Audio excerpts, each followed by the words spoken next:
Hello friends, welcome back to my channel V&V Food and Craft. ഞാൻ ഇന്നൊരു അടിപൊളി lava ബോൾസിൻ്റെ recipe ആയിട്ടാണ് വന്നിട്ടുള്ളത്. അപ്പോൾ നമുക്കിത് ചെയ്യാനായിട്ട് വെറും രണ്ട് ഇൻഗ്രീഡിയൻസ് മാത്രം മതി. വളരെ എളുപ്പത്തിൽ ഇത് ചെയ്തെടുക്കാം. നമുക്കിനി ഇതിൻ്റെ പ്രിപ്പറേഷനിലോട്ടേക്ക് പോകാം. നമ്മുടെ ഈ ലാവ ബോൾസ് ചെയ്യാനായിട്ട് വെറും രണ്ട് ഇൻഗ്രീഡിയൻസേ ആവശ്യമുള്ളൂ. നമുക്ക് ആദ്യം തന്നെ ഒരു കപ്പ് ഗോതമ്പ് മാവ് എടുക്കാം.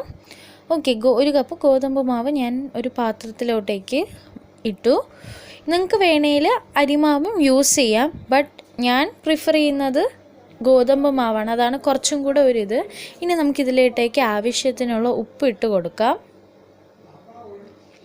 ഇനി നമ്മൾ കുറച്ച് വെള്ളം ഒഴിച്ച് ഇതിനെ ഒന്ന് കുഴച്ചെടുക്കാം. നമ്മുടെ ഈ ചപ്പാത്തി മാവൊക്കെ കുഴയ്ക്കുന്ന ആ ഒരു പരുവത്തിൽ ഇതിനെ ഒന്ന് ഇനി കുഴച്ചെടുക്കണം.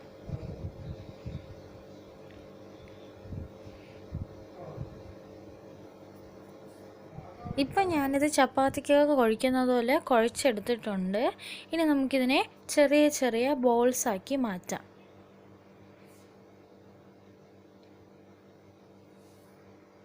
ഇനി ഇതിനെ നമ്മുടെ കയ്യിൽ വെച്ച് തന്നെ ചെറുതായിട്ടൊന്ന് പരത്തിയെടുക്കുക.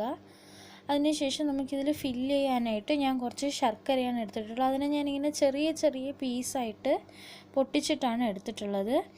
ഇനി ഈ നമ്മൾ നേരത്തെ പരത്തി വെച്ചല്ലോ ഈ മാവിൽ ഈ ഓരോ കുറച്ച് പീസ് ശർക്കര വയ്ക്കുക. എന്നിട്ട് ഇതിനെ ഒന്ന് ഫുള്ളായിട്ട് കവർ ചെയ്ത് ഒരു ബോൾ പരുവത്തിലാക്കണം.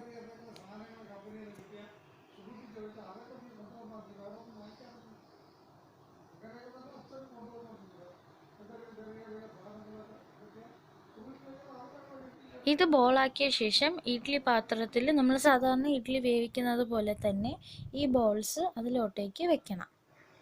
ഈ ബോൾസ് എല്ലാം ഞാനിപ്പം എൻ്റെ മാവ് ഫുള്ളും ബോൾസൊക്കെ ആക്കി വെച്ചിട്ടുണ്ട്. നമുക്കിനി ഇതിനെ ഒരു 15 മിനിറ്റിന് ശേഷം ഇപ്പോൾ അതേ ഒരു 15 മിനിറ്റ് കഴിഞ്ഞിട്ടുണ്ട്. ഞാൻ എൻ്റെ ഇഡ്ഡലി പാത്രം തുറന്ന് ബോൾസൊക്കെ നന്നായിട്ട് വെന്തിട്ടുണ്ട്. ഞാൻ ബോൾസൊക്കെ പ്ലേറ്റിലോട്ട് മാറ്റി നമുക്കിതൊന്ന് തുറന്ന് നോക്കാം. സൂപ്പറായിട്ട് വന്നിട്ടുണ്ട്.